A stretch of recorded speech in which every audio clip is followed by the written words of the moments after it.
आज आषाढातली पौर्णिमा म्हणजेच गुरुपौर्णिमा. आजच्या या खास दिवशी मी खास पुरणावरणाचा, खीर-पुरीचा नैवेद्याचा बेत केलेला आहे. तुम्ही आज काय केलंय नक्की सांगा. आज मी देवीसाठी मंदिरात नैवेद्य पण दिलेला आहे. तर आजचा दिवस मी तुमच्यासोबत शेअर करणार आहे.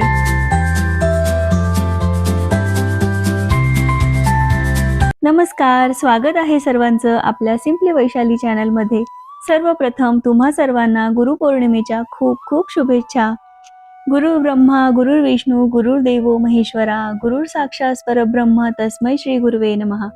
दत्तगुरूंच्या या खास प्रार्थनेने आजच्या दिवसाची सुरुवात करूया. चला, आज सकाळी उंबरा पूजन आणि तुळशी पूजन झालेलं आहे. हे बघा, दारात पण सुंदर असा दिवा लावलेला आहे. दारात सुंदरशी रांगोळी काढलेली आहे. छोटीच पण पटकन अशी होणारी रांगोळी काढली. देवपूजा झाली. म्हटलं चला आता आज ना देवांना नारळ पण फोडलं होतं पौर्णिमेनिमित्त. तर म्हटलं चला आता ह्याच नारळाचा उपयोग करून छानशी छानशी खीर आणि आमटी बनवूया. तर ओल्या नारळाची खीर आणि आमटी दोन्ही मला खरंच खूप आवडतं. छान टेस्टी होतात.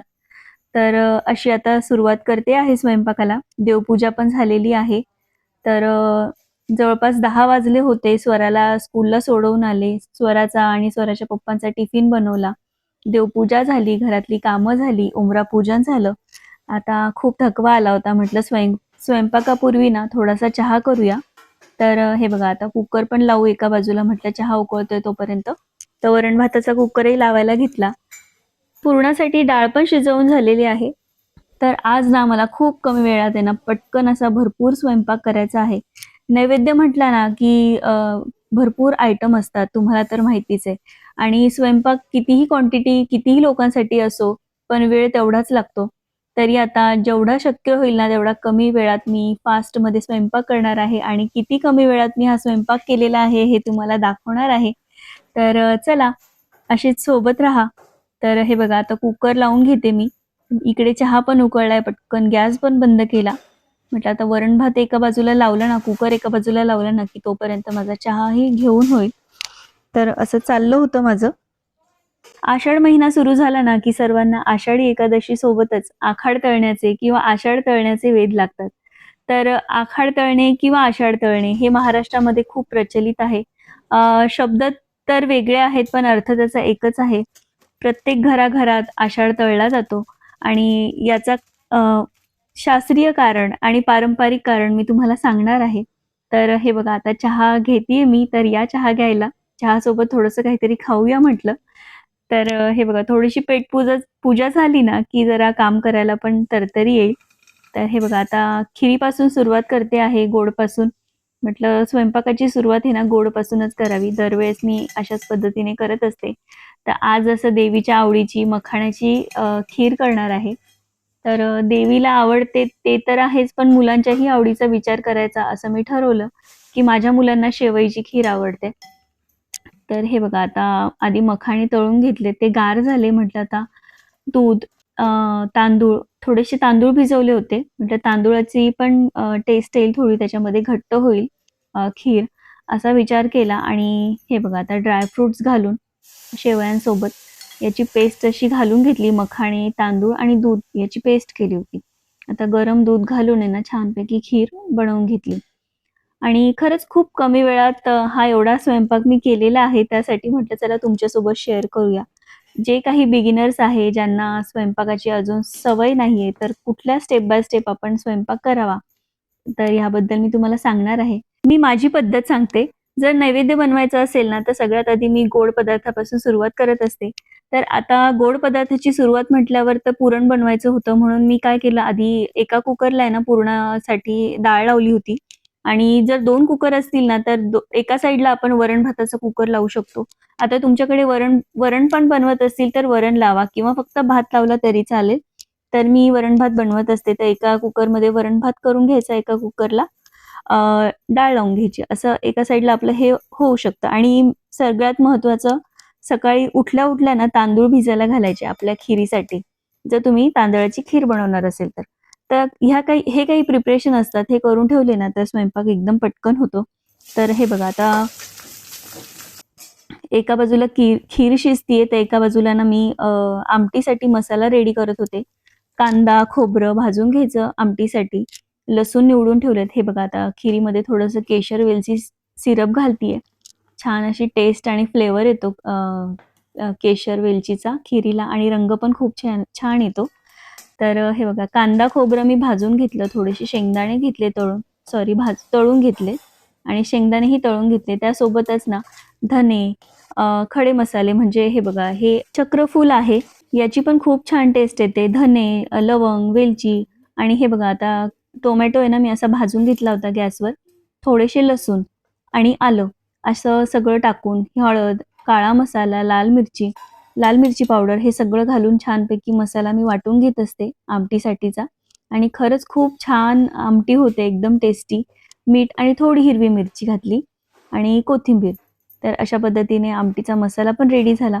आता जेवढ्या फास्ट मी स्वयंपाक करते ना, तेवढ्या फास्ट मी सांगण्याचा प्रयत्न करतीये. तर ज्या कढईमध्ये आमटीचा मसाला भाजला होता ना, त्याच कढईत आता छानपैकी फोडणी देऊन घेते आमटीसाठी.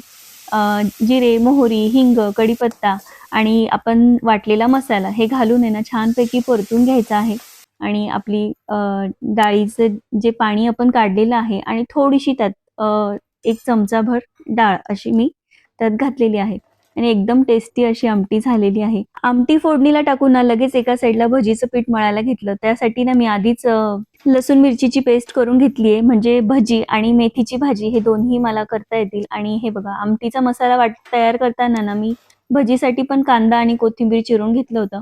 तर हे बघा माझ्याकडे काही ना आळूची पानं शिल्लक होती. तर म्हटलं वड्या करायला वेळ नाही, तर आता पटकन भजीमध्येच ही पानं घालूया आणि छान टेस्टी अशी भजी होते. तर हे ऑप्शनल आहे. माझ्याकडे पानं शिल्लक होती तर मी ही भजी केलेली आहे. मुलांना आवडतात म्हटलं चला. तर पानं ही वेस्ट होणार नाही. तर भजीसाठी पीठ मळताना हे बघा ओवा सगळ्यात महत्त्वाचा आहे. कोथिंबीर पण खूप महत्त्वाची आहे. कोथिंबिरीशिवाय तर मला भजी आवडतच नाही आणि थोडासा खाण्याचा सोडा. तर हे बघा हे सगळं झालं आणि खूप किचनवर पसारा झाला होता. मला काही सुचत नव्हतं. आधी सगळं क्लीन करून घेतलं आणि मग भजीचं पीठ मळायला घेतलं. तर हे बघा आता पीठ पण मळून झालंय. आता पुरणासाठी ना आता गूळ चिरून घेते पुरण तयार करण्यासाठी. पुरणासाठी प्रमाण म्हणजे जेवढी डाळ असेल ना आपली तेवढा गूळ घ्यायचा आहे. समजा 1 वाटी डाळ असेल ना 1 वाटी गूळ घ्यायचा आहे. आज जरा गडबडीत माझ्याकडनं थोडं जास्त गूळ झालेला आहे. पण काही हरकत नाही. खूप छान अशी टेस्टी पुरणपोळी झाली होती. हे बघा आता मी डाळ आहे ना आता कढईमध्ये घालते. डाळ थोडी परतून घेतली, जरा गरम करून घेतली की त्यामध्ये मी गूळ टाकणार आहे. वेलची, जायफळ आणि बडीशोपची पावडर मी आधीच करून ठेवलेली आहे. मागच्या व्हिडिओमध्ये मी तुम्हाला दाखवलं होतं की मी जास्तच करून ठेवलेली आहे. तर आता ही मला कामात आलेली आहे. तर हे बघा, आता पुरण ना मी अशाच पद्धतीने स्मॅश करून घेतलेलं आहे. किती छान आणि पटकन असं पुरण रेडी होतं. जर आपल्याला घाई असेल ना, तर अशा पद्धतीने आपण पुरण तयार करू शकतो आणि खूप छान एकदम फाईन म्हणजे एकदम बारीक पुरण तयार होतं. चाळणीने चाळायची गरज नाहीये. हे बघा आता पुरण रेडी झालेलं आहे. आपला झारा किंवा चमचा उभा केला ना पुरणामध्ये की तो पडला नाही की समजायचं आपलं पुरण रेडी झालं. तर आता पुरण मी एका साईडला थंड करायला ठेवते. तर आज ना पुरी आणि खीर असा पण बेत असल्यामुळे ना मी पुरण थोडं कमीच केलेलं आहे. कारण मग मुलांना पुरी जास्त आवडते, खीर पुरी. त्यामुळे म्हटलं चला नैवेद्यासाठी पुरणपोळी असेल तरी खूप झालं. तर आता ना मी पुरणपोळीसाठी कणिक मळायला घेतीये. तर हे बघा थोडंच कणिक मळतीये मी कारण पुरणपोळी पण थोडीच करायची होती. तर हे बघा तुपाचं मोहन घालून घेतलं, मीठ घालून घेतलं आणि हळदीचं पाणी करून घेतलं. त्यानेच पीठ मळायला घेतलेलं आहे. पुरणासाठी मऊ कणिक मळून घेतलं. आता त्याच भांड्यात ना पुरीसाठी कणिक मळायला घेते. 2 मोठ्या वाट्या भरून मी गव्हाचं पीठ घेतलं आहे आणि 1 वाटी बारीक रवा घेतलेला आहे. यामुळे पुरी खूप छान खुसखुशीत होते. तुपाचं मोहन घालून आहे ना, थोडंसं मीठ घालून छानपैकी मळून घेतलेलं आहे आणि पुरीसाठी ना घट्ट पीठ मळायचं आहे. जसं आपण पुरणपोळीसाठी मऊ कणिक मळलेलं आहे, तसं पुरीसाठी आपल्याला एकदम घट्ट मळायचं आहे. त्यामुळे पुरी तेलकट होत नाही. हे बघा आता पुरीचं पीठ मळलंय ते किती घट्ट आहे आणि हे बघा पुरणपोळीसाठी किती पातळ झालंय, एकदम मऊ मळलंय. तर हे बघा आता कणिक तर मळून झालं. म्हटलं आता एका बाजूला मेथीची भाजीला फोडणी देऊया. आता मिरची लसूणचं वाटण रेडी होतं. पटकन तेलामध्ये वाटण घालून फोडणी दिलेली आहे. असं साइड बाय साइड आपल्याला कामं करायची आहेत. तर हे बघा हे झालं. आता एका बाजूला वरणाला फोडणी देऊन घेते. तर तुम्ही वरण करत असाल तर ठीक आहे. एकदम साधं सिंपल वरण करतीये. जिरे, मोहरी, कढीपत्ता, हिंग घालून आणि खूप टेस्टी असं लागतं हे वरण. तर हे बघा डाळ भरपूर झाली होती. म्हटलं डाळ थोडी काढून ठेवूया. तर एवढंच वरण केलेलं आहे. कारण आमटी पण आहे तर खूप होईल म्हटलं. तर एकाच वेळेस दोन्ही ठिकाणी मीठ पण घालून घेतलं. असं मल्टिपल ॲक्टिव्हिटीज आपल्याला करायच्या आहेत. त्यामुळे वेळ वाचतो आणि पटापट स्वयंपाक होतो. तर हे बघा आता वरण पण इकडे रेडी झालेलं आहे. वरण उकळलं की एका बाजूला आता तळायला घेते. आषाढ का तळतात हा विषय आपल्या बाजूलाच राहिला. तर आषाढ महिन्यात तळण का करतात? देवीला नैवेद्य का दाखवतात? तर पावसाळ्याच्या सुरुवातीला म्हणजेच आषाढ महिन्यामध्ये वातावरणातील बदलांमुळे रोगराई पसरलेली असते, साथीचे आजार सुरू झालेले असतात. त्यामुळे देवीकडे ही प्रार्थना करतात, देवीला नैवेद्य दाखवतात आणि देवीला हा संसर्ग, हे आजार टाळण्यासाठी देवीकडे प्रार्थना करतात. आपल्या मुलांचं, घरातल्या सर्वांचं ह्या आजारांपासून, रोगराईपासून संरक्षण व्हावं अशी देवीकडे प्रार्थना करतात. म्हणून तिच्या आवडीचा नैवेद्य आषाढ महिन्यात दाखवण्याची परंपरा आहे. तर खरं तर याचं एक शास्त्रीय कारण पण असं आहे, की आषाढातील पावसाळ्यात वातावरणामुळे ना थंडावा निर्माण होतो, जंतुसंसर्ग वाढतो आणि हवेतील गारव्यामुळे ना आपल्या शरीरातली पचनशक्ती मंदावते आणि शरीराचे तापमान संतुलित ठेवण्यासाठी, त्याला ऊर्जा मिळण्यासाठी कॅलरीयुक्त आषाढ तळण खाण्याचीच गरज असते. त्यामुळे कथेचं आणि परंपरेचं कारण देऊन अशा प्रकारे शास्त्रीयदृष्ट्या आपल्या सर्वांचं संरक्षण करण्यासाठी हा आषाढ घरोघरी तळला जातो. तर हे बघा आता पुरी पण माझी जवळपास तयार होतीये. आता सर्व पुऱ्या लाटून घेतल्या एकाच वेळी आणि पटापट सर्व तळून घेतल्या. असं जेवढे घरात मेंबर आहे त्याप्रमाणे मी सर्व पुऱ्या एकदाच लाटून घेतलेल्या आहे. कारण आज माझ्याकडे वेळ पण खूप कमी आहे आणि कमी वेळात स्वयंपाक कसा करायचा हे मी आज तुमच्यासोबत शेअर करत आहे. तर अशी ही एक ट्रिक आहे मी केलेली, तर तुम्हीही करू शकता. आधी सर्वच पुऱ्या रेडी करून घ्या आणि छोटे-छोटे गोळे बनवण्यात वेळ घालवण्यापेक्षा एकच मोठी पोळी लाटून त्याचे एखाद्या अ, गोल झाकणाने डब्याच्या झाकणाने आपण छानपैकी गोल आकार करू शकतो आणि अशी छान गोल-गोल पुरी तयार करू शकतो. आता बऱ्याच ताईंना तर ही ट्रिक माहितीच असणार आहे, पण ज्या कोणी नवीन लग्न झालेल्या आहेत, बिगिनर्स आहेत, त्यांच्यासाठी मी हे सांगते. म्हणजे त्यांनाही त्यांच्या नैवेद्याचा स्वयंपाक करताना किंवा जास्त लोकांचा स्वयंपाक करताना ना, ही ट्रिक उपयोगात येईल. तर हे बघा आता पुरी तर माझी बऱ्यापैकी तळत आलेली आहे. तर पटापट पुरी तळून घेतली. त्यानंतर पुढचं भजी आणि कुरडई पण तळून घेतली. प्रथा परंपरेनुसार आषाढामध्ये ना देवीला तिखट, गोड आणि तळलेल्या पदार्थांचा नैवेद्य असतो. तर त्यामध्ये तुम्ही खीर, पुरी, मेथीची भाजी, भजी, कुरडई असा नैवेद्य करू शकता किंवा पुरणपोळीचाही नैवेद्य करू शकता. तर आज ना मी सर्वच केलेलं आहे. खीर, पुरी केलेली आहे, मेथीची भाजी केलेली आहे, पुरणपोळी, भजी, कुरडई आणि कटाची आमटी असा सगळा नैवेद्य आज मी केलेला आहे. खरं तर लहानपणापासूनच आपण पाहत आलोय, की लहानपणी आपली आई असा आषाढाचा नैवेद्य बनवायची. नंतर लग्नानंतरही आमच्या सासूबाई आवर्जून आषाढाचा नैवेद्य बनवायच्या. त्यावेळी एवढं काही माहिती नव्हतं. सगळे करतात म्हणून आपलं करायचं. जेव्हा मला मुलं झाली, तेव्हा माझ्या आईने मला सांगितलं, की आपल्या मुलांच्या सुरक्षेसाठी, त्यांना कुठलाही आजार होऊ नये यासाठी देवीकडे प्रार्थना करायची असते. म्हणून हा आषाढाचा नैवेद्य तळायचा असतो. तर तेव्हापासून मी सर्वच प्रकारचा नैवेद्य करत असते. दरवर्षी माझा हा पूर्ण नैवेद्य असतो. पुरणपोळी, खीर, पुरी सर्वच नैवेद्य मी करत असते. तर हे बघा आता बोलता ना मी पटापट सर्व तळण करून घेतलेलं आहे. कुरडई, पापड, भजी सर्व काही झालेलं आहे. आता पुरणपोळी बनवायला घेतलेली आहे.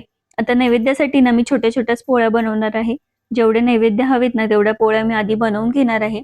देवीला नैवेद्य ठेवून येणार आणि पुरणपोळी तर आज तर दुपारी कोणी खाणार नाहीये, म्हणजे मुलं तर खाणार नाहीये. त्यामुळे संध्याकाळीच मी गरम-गरम आहो आले की त्यांच्यासाठी पोळी बनवणार आहे. तर हे बघा आता छोट्या-छोट्या पोळ्या बनवायला घेतल्या आणि हे बघा पोळी कशी बनवायची हे मी बिगिनरसाठी सांगत आहे. छोटीशी कणकेची वाटी करून घ्यायची आणि जेवढं कणिक आपण घेतलेलं आहे ना, जेवढा गोळा कणकेचा तेवढंच पुरणाचा गोळा घ्यायचा आहे आणि त्या कणकेच्या वाटीमध्ये घालून छानपैकी दुमडून अशी पोळी बनवायची. ही पोळी लाटून घ्यायची आहे हलक्या हाताने. तर जास्त जोरात नाही दाबायची, नाहीतर मग पुरण बाहेर येऊ शकतं. अशा पद्धतीने हे बघा छोटीशी अशी पुरणपोळी मी बनवून घेतलेली आहे आणि पुरणपोळी बनवताना ना मी आधी तूप लावायचे. तर मला माझ्या एका मैत्रिणीने सांगितलं, की तुपाने ना पोळी भाजताना जर तूप लावलं ना, तर पोळी कडक होते. तर तेल लावायचं म्हणजे पोळी मऊ राहते. तर तुम्हीही हे करून बघा. तर आज मी तेलच लावून बघणार आहे पोळीला. याच्या आधी मी तूपच लावत होते. तर तूप ना आपण जेव्हा पोळी खायला घेतो ना त्यावेळेस त्यावर वरून तूप घ्यायचं आहे. तर खूप टेस्टी अशी पोळी लागते. पोळी बनवता बनवताना तव्यावरच्या पोळीकडे पण लक्ष द्यायचं आहे, नाहीतर पोळी करपू शकते. तर अशा पद्धतीने थोडीशी पोळी भाजली गेली की ती पलटून घ्यायची. तर आता खरं तर पोळी बनवायचा एक स्पेशल व्हिडिओ झाला असता, पण म्हटलं चला आता जाऊ दे आजच्याच व्हिडिओमध्ये ह्याच व्हिडिओमध्ये आपण सगळं एक्सप्लेन करूया. तर हे बघा अशा पद्धतीने तेल लावून ना पोळी भाजून घ्यायची आहे. खूप सॉफ्ट आणि टेस्टी अशी पोळी होते आणि कलर पण खूप छान येतो पोळीला. हे बघा छान अशी खरपूस पोळी भाजून झालेली आहे. आता एका बाजूला आता काढून घेते. तर आता इथे मी नैवेद्यासाठी प्लेट रेडी करून ठेवलेली आहे. आता त्याच्यातच पटापट पोळ्या घालून घेते.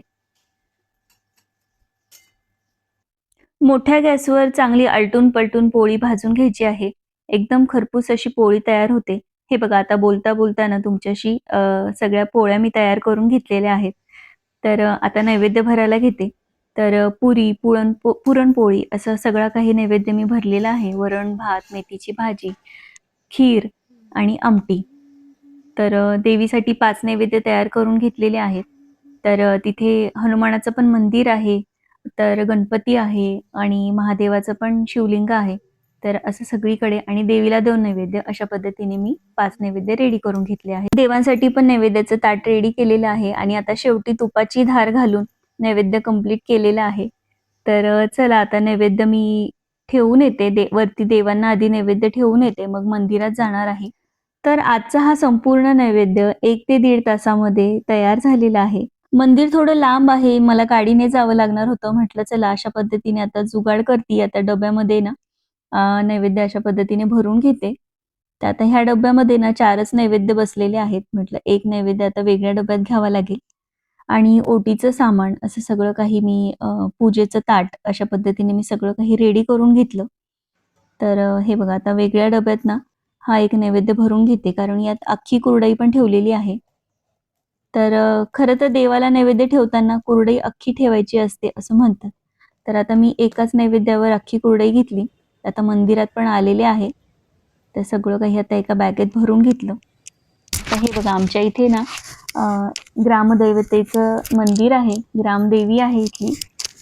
मी ज्या भागात राहते ना तिथलं हे ग्रामदेवीचं मंदिर आहे.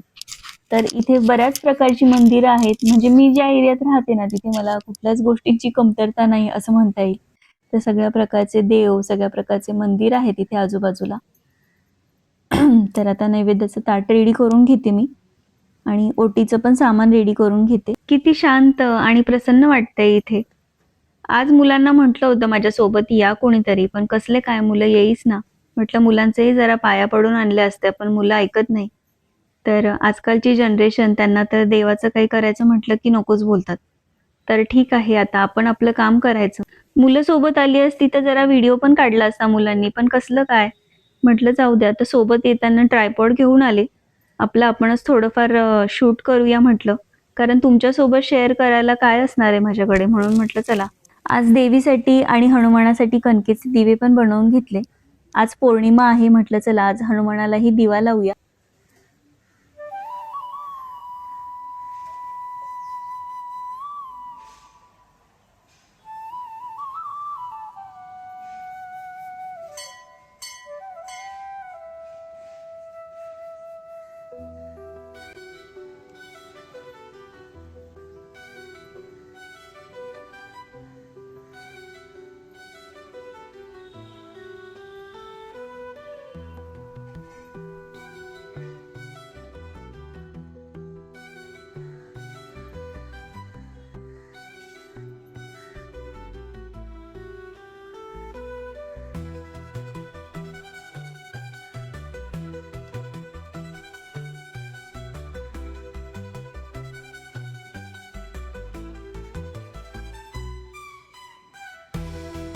तर हे आहे आमच्या इथलं ग्रामदेवीचं मंदिर.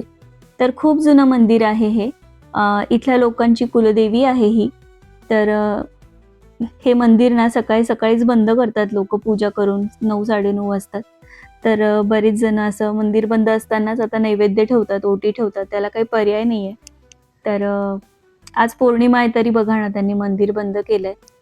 तर असो, आता अशा पद्धतीनेच आता मी पूजा करून घेते, ओटी भरून घेते देवीची आणि नैवेद्य ठेवून घेते.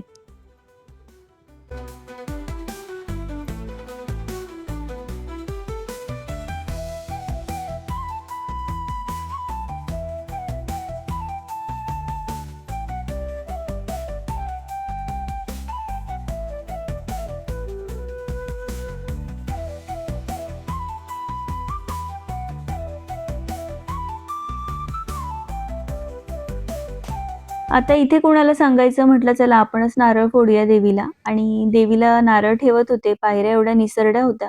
पाऊस पण होता, जरा भीती वाटत होती चढताना. आता हे बघा, इकडे मागे ना हनुमानाचं पण मंदिर बनवलंय छोटंसं. इथे वड आणि पिंपळ असं एकत्र झाड आहे मोठं. तर इथे पण पूजा करून घेतली, नैवेद्य ठेवला, हनुमानाला पण कणकेचा दिवा लावला. छोटंसंच मंदिर आहे, पण छान रम्य परिसर आहे इथे. तर हे बघा ना, ही मांजर अशी मागे-मागे येत होती सारखी माझ्या. हिला थोडासा दही-भात खाऊ घातला. हे बघा कशी चुटू-चुटू खातीये. आजचा हा आषाढ पौर्णिमेचा संपूर्ण दिवस मी तुमच्यासोबत शेअर केलेला आहे. कमी वेळेत नैवेद्य कसा तयार करायचा हे पण मी तुम्हाला सांगितलेलं आहे. व्हिडिओ तुम्हाला कसा वाटला, आवडला की नाही? आवडला असेल तर व्हिडिओला लाईक, शेअर आणि सबस्क्राईब करायला अजिबात विसरू नका. पुन्हा भेटूया पुढच्या व्हिडिओमध्ये. बाय.